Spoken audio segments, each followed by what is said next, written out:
बिस्मिल्लाहिर्रहमानिर्रहीम। अस्सलाम वालेकुम। आज का प्रोग्राम जो है इमरान भाई के साथ हमने आज ये प्रोग्राम किया है, इसका बेसिक एक इशू था कि प्रोग्राम करना क्यों है।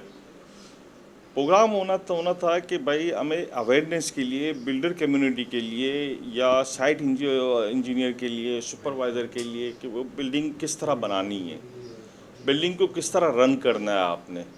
तो इनके पास जो सर्विस है वो टेस्टिंग की सर्विस है, सॉइल टेस्ट करते हैं, फिर फ्लाई ऐश का इस्तेमाल है। जो आज हमारे लोग जो है ना फ्लाई ऐश के ऊपर जा नहीं रहे कि फ्लाई ऐश का कितना % इस्तेमाल हमें करना है। तो आप ये समझिए कि अगर दुनिया में आप बात करें इंटरनेशनल कंट्रीज़ की, तो हमारे नेबर में चाइना, इंडिया, अगर अब इनकी भी बात करें तो ये भी फ्लाई ऐश को इस्तेमाल कर रहे हैं। तो ये एक बेहतर सेक्शन था कि फ्लाई ऐश को कितना % इस्तेमाल करना है। तो हमने इमरान भाई से रिक्वेस्ट की है कि वो आबाद में भी एक सेक्शन करें और इसके बारे में लोगों को अवेयर करें, ठीक है।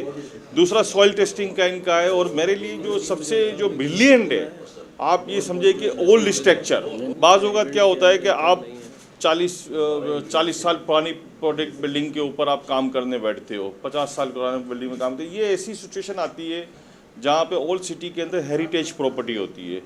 तो हेरिटेज प्रॉपर्टी के रूल्स है कि आपने हेरिटेज वॉल्स को मेंटेन करना है। तो उसको मेंटेन करने के लिए इनकी खिदमत देनी पड़ेगी, क्योंकि ओल्ड स्ट्रक्चर की इन्वेस्टिगेशन इनके पास है। तो आप ओल्ड स्ट्रक्चर की इन्वेस्टिगेशन इनसे करवा सकते हो ताकि आप उसके ऊपर न्यू डिज़ाइन करें हेरिटेज को मेंटेन करते हुए। बाज़ औक़ात फैक्ट्रीज होती है, फैक्ट्री को आपको जो एक्सटेंशन करनी पड़ती है, तो उसके ऊपर आपने बनी बनाई फैक्ट्री ली है, आपके पास डेटा नहीं है उसका कि उसके अंदर किस क्वालिटी का मटेरियल इस्तेमाल हुआ है, स्टील किस कैपेसिटी पे इस्तेमाल हुआ है, कंक्रीट क्या है। तो ये सब चीज़ें आपको इन्वेस्टिगेशन यहाँ पे वन डोर मिल जाती है, जो आज से पहले आपको NAD से मिलती थी या फिर नहीं मिलती थी कहीं से। तो इन्वेस्टिगेशन या तो एक आध और कंपनी होगी, लेकिन अब इन्होंने प्रॉपर इसका सॉल्यूशन दिया है। इनके पास जो लैब है वहाँ पे क्यूब टेस्ट करना, सिलेंडर टेस्ट करना, स्टील टेस्ट करना, जदीद लैब है। तो मैं विज़िट कर चुका हूँ और मेरे दोस्त अभी विज़िट करेंगे।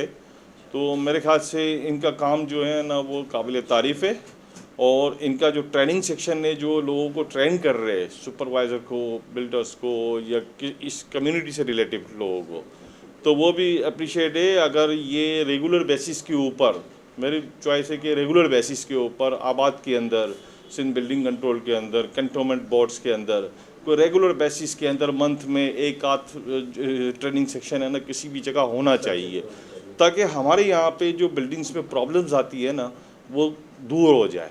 क्योंकि हमारे यहाँ आपने देखा होगा कि हम सिटी के अंदर घूमते हैं, मैं इमरान भाई से बात करूँगा इसके ऊपर भी काम करें कि हम कराची के अंदर घूमते हैं, मैं दूसरी सिटी की बात नहीं करूँगा, तो आपको हर जगह कुछ जो प्रोडक्ट आपकी आंखों से निकलता है उसमें सेम नज़र आ रही होती है, ठीक है ना। ये बहुत कॉमन है हमारे शहर के अंदर, चाहे वो नया यूनिट हो या पुराना यूनिट हो। तो आप उसको किस तरह आपको उसको करना है, काम क्या करना है उसके अंदर। हालांकि उसमें कोई बहुत बड़ी रॉकेट साइंस नहीं है उसको दूर करना। अब ऐसा होता है कि पाइप जा रहे हैं और उसके ऊपर प्लांट निकल आता है, तो आपने बहुत सारी प्रोडक्ट यहाँ देखी होगी। तो इसके ऊपर बेसिकली सिटी में काम करना बहुत ज़रूरी है। डर्टी लुक आता है, ठीक है ना। पेंट्स के ऊपर काम करना है, पेंट्स की अवेयरनेस होनी चाहिए कि पेंट्स की क्वालिटी क्या होनी चाहिए, जो एटलीस्ट 5, 8 साल 10 साल तो चले ना, या तो दूसरे साल ही पेंट ख़राब हो जाता है और ऐसा लगता है कि बिल्डिंग्स जो है ना वो 50 साल पुरानी हो गई है। तो ये 2-3 आइटम और है जिसे इमरान भाई से मैं रिक्वेस्ट करूँगा इसके ऊपर भी फोकस करें और काम करें। Thank you. आपकी राय नीचे कमेंट करके ज़रूर बताएं, और अगर ये वीडियो आपको अच्छा लगा हो तो इस वीडियो को लाइक और अपने दोस्तों के साथ शेयर करना मत भूलना। और अगर अभी तक आपने हमारे चैनल को सब्सक्राइब नहीं किया है तो सब्सक्राइब करके नोटिफिकेशन बेल को ऑन कर दीजिए।